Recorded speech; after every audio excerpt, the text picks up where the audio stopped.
Today's video theme is on motivational speech. I have already given near about 7 or 8 chapters of the class 10th social science, and I am going to start the social science of 9th class as well. Now, the present video, why it is important in today's context कि आज के संदर्भ में, वर्तमान संदर्भ में जो है ये वीडियो क्यों ज़रूरी है इसके बारे में बताऊंगा आपको। पहली बात एक तो मोटिवेशनल है कि आपको सोशल साइंस पढ़ना कैसे। अभी देखना कुकर मुक्ते की तरह जो है कई स्पीच देने वाले, अपने आप को साइकोलॉजिस्ट बताने वाले और डराने वाले कि 80-90 दिन रहें, तैयार हो जाओ। आप लोगों के दिमाग में एंग्जाइटी पैदा करेंगे और बिना मतलब का बर्डन पैदा करेंगे कि अब भी नहीं संभले तो आपके 90% नहीं आएगा। मैं आपको बताता हूं कि बार बार 90 to 95% चिल्लाने से किसी के 95% नहीं आते।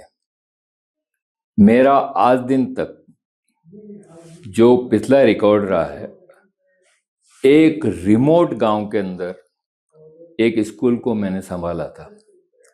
वहां पर यह मेरे को कहा गया था कि यहाँ पर सोशल साइंस के अंदर ज़्यादातर फेल होते हैं या फिर इनको जो है एक्स्ट्रा नंबर दे करके पास करते हैं ग्रेस से, या फिर 40 या 50% तक ये ला पाते हैं। ये एक चैलेंज था कि इनको सोशल साइंस से रूबरू कैसे करें। ये बता रहा हूँ आपको 1916 की बात। उस समय ये चैलेंज मैंने लिया। वहां गया तो था मैं इंग्लिश टीचर बनने के लिए, लेकिन accidentally I become the social science teacher. आप ताजुब करोगे, उन 2 सत्र के अंदर उस जगह जो कि एजुकेशनल हब कहलाती है आज की तारीख में, उस जगह उस स्कूल के अंदर मेरे को 2 बार ऑनर सर्टिफिकेट मिले हैं, क्योंकि 2 CGPA या 3 CGPA लगातार सक्सेसिवली मैंने उनको, इसके अलावा 2 CGPA और 3 CGPA देने के अलावा जो है उनको क्या दिया मैंने, ऑल 60%, अबाउ 60% मार्क्स थे। तभी ऑनर सर्टिफिकेट मिलता है, क्योंकि CBSE के नॉर्म्स के हिसाब से ही इनको सर्टिफिकेट इशू करने का जो इनको पावर होता है। अब मैं एक घटना वहां पे बताता हूं कि एक इंजीनियर वहां पे थे, इसके कंप्यूटर के टीचर। इससे पहले भी कई बार मेरे से राय ले चुके थे कि साहब इंजीनियरिंग में मुझे नहीं जाना है, मुझे अलग अलग तरह के कंपटीशन देने हैं। मैंने कहा बहुत अच्छा, तो मुझे ये गाइड कीजिए कि क्योंकि आपने भी कंपटीशन वगैरह दे करके ही जो है पहले नौकरी वगैरह करते थे। तो मैंने उनको कहा कि अगर आप मेरा कहना मानो तो 6 to 8 तक जितना भी सोशल साइंस है इसको मैटर को ढंग से पढ़ लो आप, और ये जितनी बुक है वो NCERT की है। इसके पढ़ने के बाद जब 8 तक पूरा ग्रिप हो जाए आपका, उसके बाद 9th और 10th का सोशल साइंस पढ़ लीजिए। तो उन्होंने बड़ा आश्चर्य किया कि यार ये कैसी राय दे रहे हैं, लेकिन आधे मन से कैसे भी उन्होंने ये काम किया। अब उनके ऊपर एक बर्डन और दे दिया कि भाई 6th क्लास का सोशल साइंस का कोई टीचर नहीं मिल रहा है, क्योंकि 7th 8th 9th के 2 पीरियड, 10th के 2 पीरियड मेरे पास टाइम नहीं था। तो 6 को पढ़ाने के लिए उनको मनोनीत किया गया। आफ्टर गेटिंग दिस बर्डन, उनको इसमें इंटरेस्ट है सोशल साइंस में। आज की तारीख में वो RAS हैं, और जब कभी भी हमारी आपस में बातचीत होती है वो कहते हैं सर आपने बिल्कुल सही राय दी थी कि सोशल साइंस खास करके NCERT की बुक पढ़ने से समझ लीजिए कंपटीशन का काफ़ी हिस्सा कवर हो जाता है, खास करके जनरल नॉलेज वगैरह। क्योंकि जितनी भी टर्मिनोलॉजी होती है सोशल साइंस की, उसके अंदर 5-6 सब्जेक्ट पूरे होते हैं। Political science, history, sociology, public administration, इसके अलावा दूसरी और भी सब्जेक्ट जो आपके ह्यूमैनिटी के होते हैं, वो सब इसमें कवर होते हैं।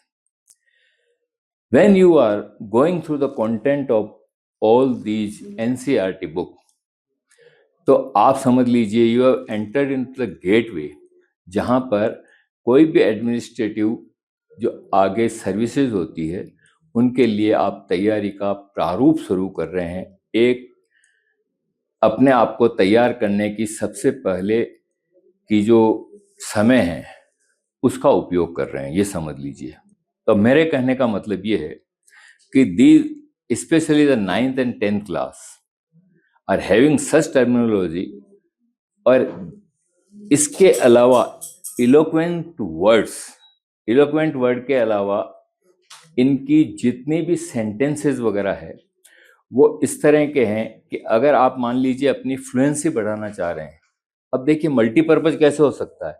पहली बात क्या कही, कंपटीशन की तैयारी अच्छी होगी। दूसरी बात क्या कह रहा हूं कि अगर आप इन बुक्स को पढ़ते हैं बजाय सीरीज वगैरह के जो अनरिकॉग्नाइज्ड है उनको मत पढ़िए, आप इन चीज़ों बुक को ही पढ़िए, तो आपकी जो है you will enhance your fluency, अपनी धारा प्रभाविता बढ़ाएंगे। इसके कारण भी सोशल साइंस, खास करके 9th और 10th के जितने भी सोशल साइंस के सब्जेक्ट हैं उनको आप अच्छी तरह से पढ़िए, ये मेरी तरफ से कहना है। मैंने इस डिजिटल स्टडी शुरू करने से पहले, टीचिंग शुरू करने से पहले कई वीडियोस देखे। कई वीडियोस देखने के बाद आप ताजुब करोगे कि 24 या इसके बाद ही सोशल साइंस में ज़्यादा से ज़्यादा डिजिटल स्टडी शुरू हुई। उससे पहले इंग्लिश ग्रामर की ज़्यादा होती थी। यहाँ ताजुब की बात यह है, कितने ही नौजवान टीचर पढ़ाते हैं, इंग्लिश में नोट्स लिखते हैं, उनकी जितनी भी स्लाइस है वो सब इंग्लिश में होती है, और पढ़ाते किस में, हिंदी में। किसको धोखा दे रहे हैं? They are deceiving to you. How they are deceiving to you? मान लीजिए आप हिंदी के अंदर पढ़ते हो, ठीक है, एक लाइन का कोई जवाब हुआ, 1 वर्ड का हुआ, उसके उत्तर लिखने में तो कोई दिक्कत नहीं होगी, क्योंकि वहां पे हिंदी और इंग्लिश दोनों मीडियम के अंदर आपका पेपर प्रिंटेड है। किस समय दिक्कत होगी? जिस समय यू विल अटेंड VSA। कई बार ऐसा प्रश्न आ गया जो ऐसे 2 ही बन सकता है, ऐसे 1 भी आ सकता है, आपको कह दिया 1 लाइन में लिखो। आप मान लीजिए you do not have the grip over the English, आपको सेंटेंस कॉन्फ़िगरेशन करने में दिक्कत है, क्योंकि नॉर्थ इंडियन वाला जितना भी इलाका है जहाँ पे रिमोट प्लेसेस में हम पढ़ाते थे, वहाँ पे इंग्लिश बहुत कमज़ोर होती थी, और आप अपनी अंग्रेजी को और कमज़ोर कर रहे हो। आपको चीज़ तो समझ में आ जाएगी, कोई भी कंटेंट है वो तो समझ में आ जाएगा, लेकिन हिंदी में ही समझ में आएगा। और अगर ऐसे टीचर से पढ़ते हो, जितनी भी मैंने आज दिन तक ये वीडियोस बनाए हैं क्लास 10th के, आप देखना Hindi as well as English use में लिया है। अगर मैं दोनों हिंदी और इंग्लिश दोनों जो है दोनों के अंदर बात समझाता हूं, तो आप इंग्लिश टर्मिनोलॉजीज के टच में रहेंगे। How to configure the sentence, उसमें भी आपको कोई परेशानी नहीं आएगी। तो एक इम्पोर्टेंट सजेशन है वो मैंने आपको दे दिया, क्योंकि आप लोग अभी तक इतने इमेच्योर है कि आप इस डिसीजन पे नहीं पहुंच पाते हैं कि मुझे कौन सा वीडियो सुनना है। मैं नहीं कह रहा हूं मेरा सुनिए, या तो आप टोटल इंग्लिश में जो डिजिटल स्टडी कराते हैं उनका सुनिए, या हिंदी एंड इंग्लिश बोथ जैसे मेरे जितने वीडियो जो हैं उनको सुनने में ज़्यादा ठीक रहेगा। Because more and more words, terminologies, those which are used in the political science, in the history and economics, वो आपके सामने आते रहेंगे, and you can easily configure the sentence while attending the essay 1, essay 2 and long type of answer. This is my suggestion. अब इसके आगे की बात मैं क्या कहना चाह रहा हूं, बड़े आपको टीचर बताएंगे इस तरह से पढ़ना चाहिए, रट लो इनको, एक एक चीज को रट लो, रोज सुबह उठो। किसके पास टाइम है इतना? जितने दूसरे सब्जेक्ट आप मैथ्स 10th के अंदर कितने सारे सब्जेक्ट होते हैं, ज्यादा अटेंशन किसको देते हैं? या तो मैथ्स को देते हैं, साइंस को देते हैं। बेचारा एसएसटी तो सिर्फ एक डर का सब्जेक्ट है, और सोशल साइंस बोले इसमें ज्यादा नंबर नहीं आएंगे। ऐसा सोच करके अगर आप ये पेपर की तैयारी करते हैं तो समझ लिया आपके कम नंबर ही आएंगे। कहते हैं कि ये साइकोलॉजी का नियम है, अगर आप नेगेटिव थॉट रखते हैं और आप किसी से डर के आगे बढ़ते रहते हैं, डरते हुए, तो आप समझ लीजिए आपके मार्क्स भी उतने ही आएंगे। तो यहां मेरा कहने का तात्पर्य है कि आप डरिए मत इसे। किस तरह की सेलेक्टिव स्टडी करनी है ये मैं बताऊंगा आपको। कौन सी चीज पढ़ें ऐसी जिससे कि आपके ज्यादा से ज्यादा नंबर आएंगे, क्योंकि अब जितना भी स्टूडेंट का फोकस है वो क्या रहेगा? How to get good marks. You will chase behind the number. आप इसके पीछे दौड़ोगे, मुझे नंबर आने चाहिए, क्योंकि जो सीखना था, जितने लेक्चर आपको अटेंड करने थे स्कूल वगैरह में, आपके विद्वान या विदुषी जो भी अध्यापक रहे हैं, टीचर्स रहे हैं, उनसे आपने ये नॉलेज तो प्राप्त कर ली। अब रही बात कि हमें नंबर कैसे बढ़ाया जाए, इसकी ट्रिक्स हम इस डिजिटल के अंदर कॉन्सेप्शनल टीचिंग के हिसाब से बताएंगे। अब आपके दिमाग में कहेंगे चल बता भाई क्या है कॉन्सेप्शनल टीचिंग। मैंने एक टॉपिक आपके सामने लिया है, federalism. If I ask in the class what do you understand by federalism, तो most of the students they will raise the hand and they will tell central government, state government and panchayati raj etc. This division of the power and decentralization is called the federalism. ठीक है। अब इसके आगे का प्रश्न पूछा कि what are the features of federalism? Either one or two student will raise the hand and they also may not give the right answer correctly in the way it is written here. Now, my emphasis is over this conceptual teaching. In what way I will make you understand that you cannot forget while attending the question as a long question in your examination. What are the features of federalism? Give any three. Totally suppose karo it is the just long answer, question has come in your question paper. In what way you will remember it? In what way you will be able to keep in mind? Just give the attention here.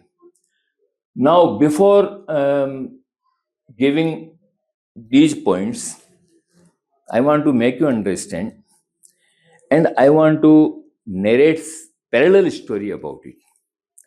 Once I visited in Bombay, and I met one of the Maharashtrian family. The head of the family, while talking with him, he narrated in what way I have given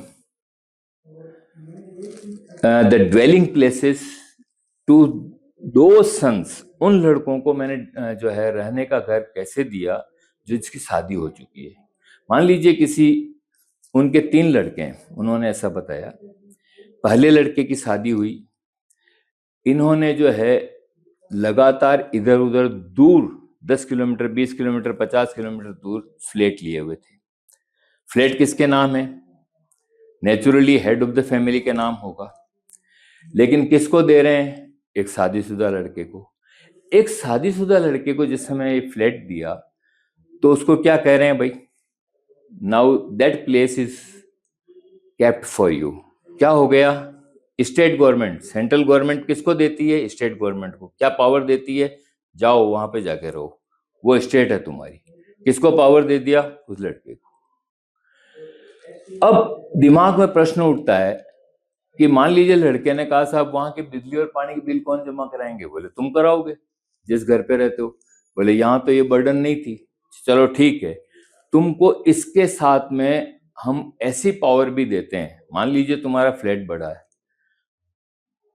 1 BHK में तुम रह सकते हो, चलो एक room किराया दे करके उससे जो किराया आता है, तो कहने का मतलब ये है कि ये जितने भी यहाँ पॉइंट लिखे गए हैं वो उसके साथ पैरेलल चलता है। तो 2 and more level of government क्या हो गया? सेंट्रल गवर्नमेंट कौन हो गई? पेरेंटल हाउस, जहां पे इनके पेरेंट्स रहते हैं, हेड ऑफ द फैमिली रहती है। जिस लड़के की शादी हुई उसका क्या हो गया? On specific matter of legislation, जब वो अलग जगह रह रहा है तो उसका ही पावर होगा। अगर कहेगा भाई ये फ्लैट किसका, बोले मेरा है। फिर दूसरा, jurisdiction of the respective level of government specific. Jurisdiction of respective कैसे? मान लीजिए कल के दिन कोई पूछता है भाई ये फ्लैट किसका, बोले मेरा है। पापा जी, यूं तो खरीदा हुआ पापा जी का है। तो वहां जो भी पैसे वगैरह जमा होते हैं या वहां रिकॉर्ड के अंदर नाम किसका है? फादर का। और इसका उपभोग कौन कर रहा है? वो। जुरिस्डिक्शन किसकी है? उसकी है। तो जैसे स्टेट की जुरिस्डिक्शन अलग होती है, स्पेसिफिक है। फिर इसके बाद उनकी बहू के अंदर दिमाग में आया, पेरेंट्स को कहा कि आपने ऐसा कहा था शादी करने के बाद मेरे को अलग मकान वगैरह हमारे नाम करोगे, गिफ्ट करोगे, इस तरह का मेरे को एश्योरेंस दिया गया था। तो उन्होंने कहा भाई मरने के बाद तुम्हारा ही है। तो यहाँ पे तीसरा क्या पॉइंट हो गया? Fundamental provisions can not be unilaterally change. भाई जब तक जीवित हूं ये कॉन्स्टिट्यूशन के अंदर लिखा हुआ हेड ऑफ द फैमिली का ही होगा, मेरे मरने के बाद तुम्हारा हो जाएगा क्योंकि तुम्हारे पोजीशन में और तुमको वर्बली कहा हुआ भी है। तो यहाँ पे क्या हुआ? कॉन्स्टिट्यूशन, किसका कॉन्स्टिट्यूशन? उनके घर का कॉन्स्टिट्यूशन ऐसा बना हुआ है, वो चीज उन्हीं की रहेगी। फिर इसके बाद में highest court act as a empire. क्या मतलब highest court act as a empire? कल मान लीजिए आपस में भाइयों में झगड़ा हो गया कि साहब वो तो यहाँ से नजदीक वाला फ्लैट है, ये तो हमें दो। तो हाईएस्ट कौन कोर्ट हुआ? पेरेंट्स हुए। वो कह दिया नहीं, जिसको अलॉट हो गया उसी को मिलेगा, चाहे उसकी छोटी नौकरी हो। ये इसको अलॉट हुआ, इसी के नाम रहेगा। किसने दखल दिया? Highest court. हाईएस्ट कोर्ट कौन है? वो पेरेंट्स है। फिर इसके बाद में अभी अभी आपको एक बात कही थी कि sources of revenue clearly specified it's autonomy. क्या मतलब? मान लीजिए उनके पास उनकी तनख्वाह इतनी कम है लड़के की, और बहू भी गृहिणी है, उनके पास इतना पैसा नहीं है, तो उनको कह दिया भाई तुम एक रूम किराए पे दे सकते हो, उसका जो किराया आएगा उससे पानी बिजली जमा करा दो। तो ये क्या हो गया? ऑटोनॉमी दे दी गई। किस मामले के अंदर? रेवेन्यू के मामले में। तुम रेवेन्यू भी उससे इकट्ठी कर सकते हो। अब जैसे उस बहू ने कहा कि मैं यहाँ पे क्या सिलाई वगैरह सिखाने का काम कर सकती हूँ, उससे पैसा है, उससे हम जो है इसका किस्त बाकी की हम जमा कर देंगे। यस, ऐसा कर सकते हो। यानी रेवेन्यू का रिसोर्सेज भी उनको दे दिया गया। तो पैरेलल स्टोरी जब साथ में चली कि जब कभी भी आप इनके फीचर्स ऑफ द फेडरलिज्म करोगे तो ये 6 पॉइंट आपके दिमाग में दौड़ेंगे। अरे भाई, एक सेंट्रल गवर्नमेंट है, स्टेट गवर्नमेंट जो है अलग हुआ, उनको रेवेन्यू भी दी जाएगी। और कॉन्स्टिट्यूशन के अंदर लिखा अभी नाम नहीं करेंगे भाई, धीरे धीरे हम आपके नाम करेंगे। फिर उसको ये भी दिया कि हम गारंटी देते हैं दूसरे कोई भाई को नहीं देंगे। कल मान लीजिए किसी के मुंह में लाल टपकी, भाई ये घर तो मुझे मिलना चाहिए, मैं ज्यादा कमा रहा हूँ, नहीं उसको नहीं देंगे, ये तुम्हारे नाम है तुम्हारे। तो कहने का मतलब ये 2 पैरेलल स्टोरी चलने के बाद आप ये 6 पॉइंट नहीं भूलेंगे। अब 7वां पॉइंट क्या है? Safe guard and promote unity of the country. क्या मतलब? कि घर के अंदर सेफ गार्ड हो गए कि सभी बच्चों के अलग अलग मकान बन गए क्योंकि वहां मकान की परेशानी है। और दूसरी, promote unity of the country. Country का मतलब पेरेंट्स के जितने भी लड़के हैं उनमें यूनिटी भी रह गई। On all occasions, on all festival come together. बहुत सारे सब इकट्ठे होते हैं एक ही घर के अंदर, पेरेंटल हाउस में जाते हैं सेंट्रल गवर्नमेंट में, और सेंट्रल यानी कि पेरेंटल वाले हाउस के अंदर, और सब आपस में मस्ती में और पूरी तरह से सेफ गार्ड के साथ साथ में यूनिटी भी साथ में बनी रहती है। तो ये सब पॉइंट जिस समय अपने दिमाग में आते हैं तो साथ में ये भी चित्र घूमता है, अरे यार इंडिया में भी ऐसा ही है, कितने सारे स्टेट है, डाइवर्सिटी, यूनिटी कायम रखने के लिए सेंट्रल गवर्नमेंट क्या कहती है?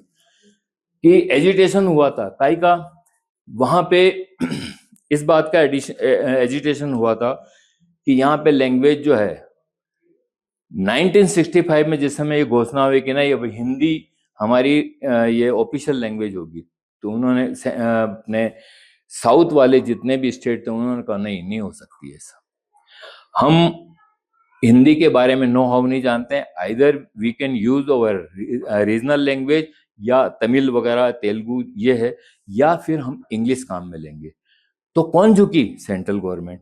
तो कहने का मतलब यह है कि फेडरलिज्म में कई बार सेंट्रल गवर्नमेंट भी झुकती है। तो कहने का आपको क्या मतलब बताया, कॉन्सेप्शनल स्टडी क्या होती है कि जब कोई भी चीज पैरेलल आपको समझाई जाती है तो आप उस स्टोरी को दिमाग के अंदर डाल करके इन पॉइंटों को अच्छी तरह से याद कर सकते हैं। दूसरी बात, मान लीजिए आपका एजुकेशनल टूर गया, तो आप जितने भी ये आर्कियोलॉजिकल प्लेसेस हैं, हिस्टोरिकल प्लेसेस हैं, वहां पे बोर्ड लगे हुए होते हैं, उनको आप पढ़ते लिखते हैं, वो भी एक कॉन्सेप्ट आपका क्लियर होता है। आप किताबों में पढ़ने के बाद प्रैक्टिकली पढ़ते हैं, तो you can easily remember all these things. ये आपका कॉन्सेप्शनल टीचिंग के बारे में हो गया। अब नेक्स्ट आपको बता रहे हैं कि मान लीजिए कोई चीज याद नहीं होती, suppose you are doing the study of fundamental right. एक जनरल इस तरह की बात है, अरे भाई फंडामेंटल राइट तुम्हें मालूम है? अरे नहीं यार, at the time of examination I will go through the content of the fundamental right, और हम जो है उस समय वैसे आउटलाइन तो मालूम है कि भाई इस तरह से राइट टू इक्वलिटी होती है, फिर अलग अलग तरह की फ्रीडम होते हैं, राइट टू फ्रीडम है, राइट अगेंस्ट एक्सप्लॉइटेशन है। एक्सप्लॉइटेशन का मतलब ये है, आउटलाइन मालूम है कि एक्सप्लॉइटेशन किसका होता है, कि भाई ह्यूमन ट्रैफिकिंग, फोर्सली अगर बॉन्ड लेबर वगैरह बनाते हैं, या फिर 14 साल अप टू 14 ईयर के तक जो है बच्चों को अगर कोई काम कराते हैं, तो उनका फंडामेंटल राइट जो है वायलेट होता है, और उसके ऊपर फोर्सली जो है ऐसा वायलेशन करने वाले के ऊपर गवर्नमेंट एक्शन करती है। फिर उसके बाद हुआ आपके right to freedom of religion. अगर एक व्यक्ति कोई भी अपने रिलीजन को बढ़ाने के लिए उसमें लेक्चर वगैरह देता है और उसको और बढ़ाने, और कोई भी व्यक्ति कोई भी रिलीजन को एक्सेप्ट कर सकता है। इसके बाद में कल्चरल एंड एजुकेशनल राइट, अपने हिंदू के अलावा दूसरी जो माइनॉरिटी है वो अपने लैंग्वेज को, अपनी रिलीजन को बढ़ावा देने के लिए अलग से एजुकेशनल इंस्टीट्यूट, मदरसा वगैरह खोल सकते हैं, और गुरुमुखी के लिए ये सिख खोल सकते हैं, और दूसरी जितनी माइनॉरिटीज है अपने एजुकेशनल और कल्चरल को बढ़ाने के लिए, प्रिजर्व करने के लिए अपने कार्य को कर सकते हैं। फिर इसके बाद राइट टू कॉन्स्टिट्यूशनल रेमेडी, अगर मान लीजिए स्टेट भी, गवर्नमेंट भी अगर उनका राइट जो है वायलेट करती है, तो वो they may go to move to the court of law, court of law में जाकर के वो उनके खिलाफ कर सकते हैं। ऐसी चीजों को आपको मगअप करना पड़ेगा। अगर आप मान लीजिए जैसे एक कोई दुकानदार है, वो सुबह पहले जो है, समझदार दुकानदार क्या होगा कि अगर जैसे उधारी का काम करता है, तो उधार कौन कौन है भाई, सुबह पहले मैं इनका देखता हूँ किसका पैसा किस में बकाया है, कौन कौन से 3 साल पहले वाले थे, कौन से 5 साल हो गए, किनको 2-2 साल हुए, किनको 1-1 साल हुए। वो सुबह पहले उस लिस्ट को बार बार मगअप करता है। तो दीज आर सच थिंग्स जिसको आपको मगअप करना चाहिए, क्योंकि कोई बहुत सारी चीज कॉन्सेप्शन से नहीं चल करके आप बार बार रिमेंबर करने से ही होगी। फिर आपको कुछ साइकोलॉजिकल पॉइंट और बताते हैं। मान लीजिए आपने कोई चीज पढ़ी, पढ़ने के बाद में आपको ऐसा महसूस हुआ, अरे मैं तो इसमें काफी जान गया यार, मेरे को सब पॉइंट आते हैं। अगर ये ऐसे 2 लॉन्ग या ऐसे 1 का भी अगर सवाल आएगा, तो I can easily attend, I can narrate it without any delay, बिना कोई सोचे समझे मैं इसको लिख लूंगा। ऐसा दिमाग के अंदर आ गया आपके बाद में। अब उसको जो है बार बार थोड़े से अंतराल, यानी आप 1 घंटे बाद उसको वापस रिपीट, अरे यार ये तो याद ही नहीं आया, ऐसा लग रहा है, चलो इसको मैं वापस से 1 घंटे बाद देखता हूँ, या 15-20 मिनट बाद वापस। रिपीटेटिव जो काम है, रिवाइव करने का काम है, रिवीजन का काम है, कम से कम एटलीस्ट 24 आवर्स होना चाहिए। एक चीज पढ़ी, आपको ऐसा महसूस हुआ यार ढंग से नहीं लिख पाऊंगा मैं, तो आप 24 घंटे बाद उसको देखिए। ये साइकोलॉजी कहती है। दूसरी बात, अभी जितना भी आपके सब्जेक्ट हैं वो इस तरह के हो गए, खास करके सोशल साइंस भी, कि इसके अंदर किसी भी कोने से सवाल आ सकता है। खास करके 1 नंबर वाले जो सवाल होते हैं, फर्स्ट 32 जो सवाल होते हैं, वो तो कई बार पेपर खोलने के बाद आपको कहा जाता है yes 15 minute is allotted to go through the content of the paper, पढ़िए आप, और आपके होश उड़ गए, अरे यार आउट ऑफ 32 मेरे को तो कुछ नहीं आ रहा है। तो नेगेटिव उस समय थॉट लाने की जरूरत नहीं। हो सकता आपको पहली बार पढ़ने से समझ में नहीं आया हो, जब उसको दूसरी बार तरह से पढ़ोगे, जितने भी ऑब्जेक्टिव टाइप होते हैं उसमें इस ढंग से आपको घुमा करके दिया हुआ होता है कि बहुत इजी उसके हैं आंसर, आप डिसीजन पे पहुंच सकते हो, लेकिन पहली बार पढ़ते हुए बड़ी घबराहट सी होती है, अरे यार मैं तो आ ही नहीं रहा है। फिर after completion of the 15 minutes, when you will start to attend the paper, जो आता है कर लीजिए पहले। किसी पे अगर ज्यादा ऐसा लग रहा है भाई मुझे इसमें अटपटा सा लग रहा है, मैं नहीं कर पाऊंगा या कर पाऊंगी, तो आप उसको स्किप करते जाइए, बढ़ते जाइए आगे। आपको ये मालूम होना चाहिए कि आपके पास जो पेपर आया, कोई जरूरी नहीं है कि ऑब्जेक्टिव टाइप या वीए से वेरी शॉर्ट आंसर के वाले पहले करो। आप SA1 SA2 जिस पे पूरी तरह से आपको विश्वास है कि मैं इनको अटेंड कर पाऊंगा या कर पाऊंगी, उसी को आप अटेंड कीजिए। आपको कोई वह टोकने वाला नहीं है कि क्वेश्चन नंबर आपने 15 16 या आपके जो CBSE के अंदर 3 कॉम्प्रहेंसिव आते हैं उनको भी आप अटेंड कर सकते हो। उन कॉम्प्रहेंसिव की क्वेश्चन आंसर लिख लीजिए, it is just like in English, वो तो काम आसानी से हो ही सकता है।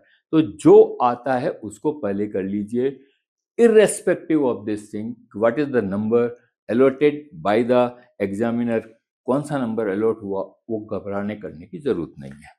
तो wish you best of luck. ये मोटिवेशन की मैंने बातें बता दी आपको, जो आपके अपने आप में जोश पैदा करेगी। और try your best to go through the content of my videos. I will try my best कि मैं ज़्यादा से ज़्यादा क्वेश्चन आंसर भी बताता हूँ, आप वीडियो अच्छी तरह से देखना। कौन से क्वेश्चन आ सकते हैं बार बार डिस्कशन भी करता हूँ। और मेरा पढ़ाने का तरीका इस तरह का है, अगर मान लीजिए एक पेज भी पढ़ाया मैंने कहीं पर भी, उस एक पेज के अंदर 5 to 10 क्वेश्चन उसी टाइम मैं बच्चों को दे देता हूँ। तो they can not make the allegation, मेरे ऊपर ऐसा एलिगेशन नहीं लगा सकते हैं कि साहब ये पढ़ाते तो अच्छा है क्वेश्चन आंसर नहीं बताते। अरे भाई मैं पहले पेज से ही बता रहा हूँ। और कितने टीचर्स की क्या आदत होती है, after completing the 20 pages of the chapter, जैसे हिस्ट्री के अंदर 20-25 पेज के होते हैं, या आधा पेज आधा उन्होंने करने के बाद में they use to discuss about the questions, what type of the question will come. फिर दूसरा बच्चे पूछते हैं भाई आप एक बात बताइए, अपनी तरफ से क्वेश्चन बना करके लिखाते हैं हमें, तो क्या यही क्वेश्चन आएंगे? गारंटी किसी की नहीं होती, पर ज्यादातर ऐसे ही आते हैं। तो चलो बुक वाले नहीं आएंगे क्या, क्यों नहीं आएंगे, वही आएंगे, लेकिन उसको थोड़ा घुमा के देते हैं, डायरेक्ट कोई क्वेश्चन नहीं आते हैं। So I will try my best to give more and more questions in my digital study. Thank you.